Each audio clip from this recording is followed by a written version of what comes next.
dengan keelokan sifat Tuhan. Ya, jadi seperti itu. Terus tapakur. Ini melihat mobil keluaran bagus, mobilnya aja. Bagaimana ini? Harusnya hebat Tuhan, luar biasa Tuhan. Jadi Tuhan terus yang diingat. Seperti itu loh. Ya, gedung pencakar langit. Bagaimana mencakar? Sampai aja belum. Ya, luar biasa Tuhan. Siapa yang bikin? Tuhan. Bisa manusia merakit tanpa ruh? Nggak bisa. Nanti kayak zombie. Betul. Nah, ketika ruh berjalan terus turun ke hidung, akhirnya bisa bernapas. Ya? Turun lagi ruh ke mulut. Ya? Akhirnya bersin. Alhamdulillah. Ya Allah, Maha besar Engkau ya Allah. Dengan keperkasaanmu aku merasakan daya hidupmu. Berdiri, Bapak Ibu ini kalau sholat berdiri kagum atau enggak ya? Biasa Pak, enggak paham. Allah Akbar. Kenapa dikatakan Allah Maha Besar? Karena Allah mampu mendirikan jasad tanpa bantuan manusia. Mayat kalau pergi ke kubur membutuhkan manusia. Betul. Nanti kalau ngambang dikatakan itu mayat yang jadi setan, jadi hantu gentayangan. Ya, Bapak Ibu kalau sholat merasakan terkejut enggak? Merasakan terkesima enggak? Belum. Ya, belajar. Berdiri tapakur. Ya Allah, bisa berdiri nih, badan segede ini, seberat ini. Berapa berat? 50 kilo guru, 60 kilo. Siapa yang mendirikan? Tuhan. Melalui sifatnya dikatakan rohani. Ya Allah, masa ya tidak bersyukur? Allah Akbar. Kalau sudah tahu Allah yang Maha Besar, maka hilangkan keakuan diri.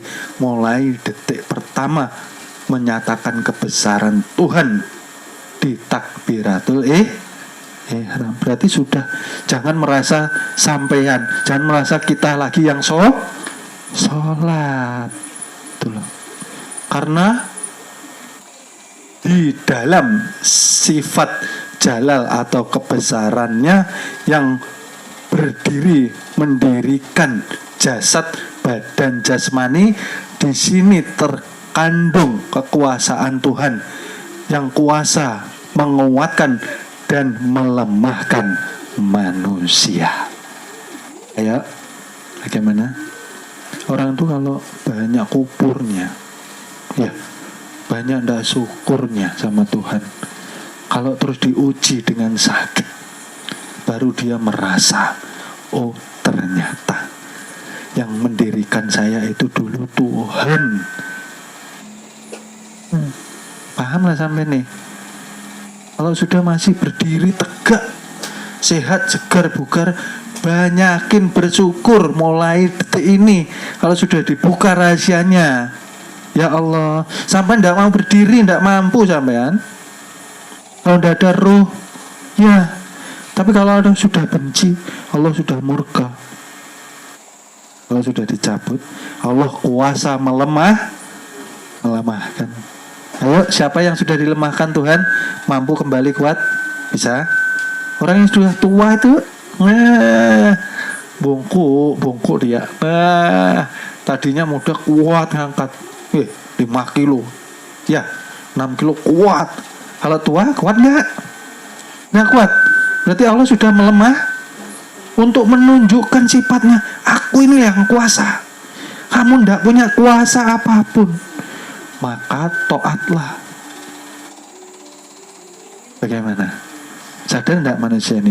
Dari lemah, dari kecil dikuatkan jadi remaja, dewasa. Lalu dilemahkan lagi. Bagaimana? Ditafakurin enggak ini? Mumpung masih dikuatkan, banyakin amal ibadah. Ya, seperti itu.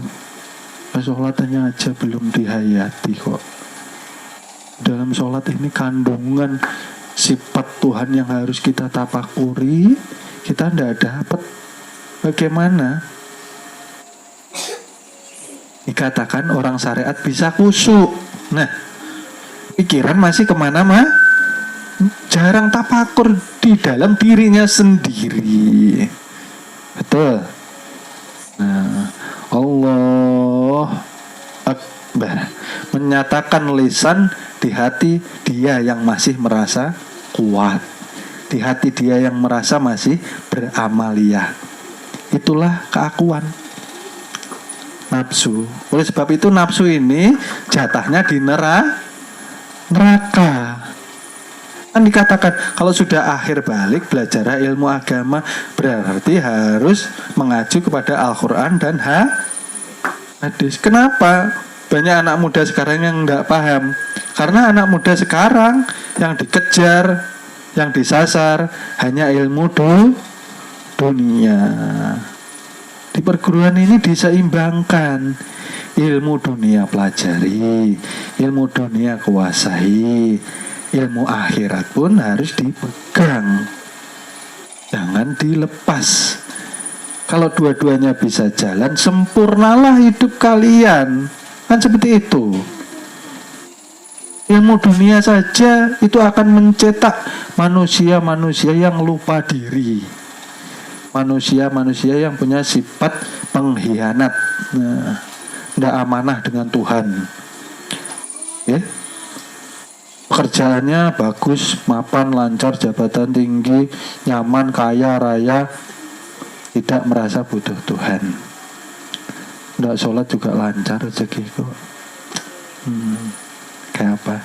Pengkhianat dia, lupa dirinya siapa, apa yang diamanahkan. Ya, tidak amanah, lalu timbul sifat rakus. Nah, rakus tuh ya kayak tikus itu akhirnya. Tikus itu ada beras ya digerogoti. Nah, ya ini manusia kalau tidak amanah, tidak tahu jati diri, menjadi seorang yang mempunyai amanah. Dia harusnya amanah dengan aspalnya dimakan. Ya, harusnya amanah dengan materialnya dimakan. Harusnya makan nasi, aspal dimakan juga. Ya, besi dimakan juga, material dimakan juga. Ya, ada uang rakyat, uangnya dicuci juga. Ya, akhirnya apa? Tadi saya katakan, orang yang tidak mau belajar ilmu kenal diri, dia menjadi kamuflase, bunglon. Tahu bunglon ya? Berubah-ubah.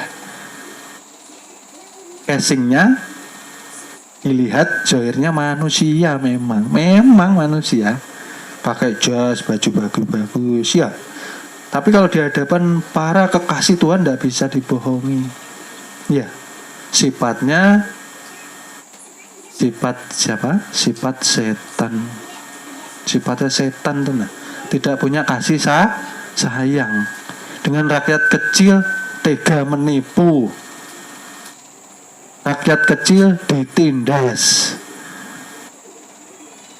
Menggunakan jabatan semena-mena demi menggapai kekuasaan dan keinginan diri dan satu golongan. Bagaimana? Bahaya negara. Terima kasih, semoga Allah memberikan hidayah kepada kita semua.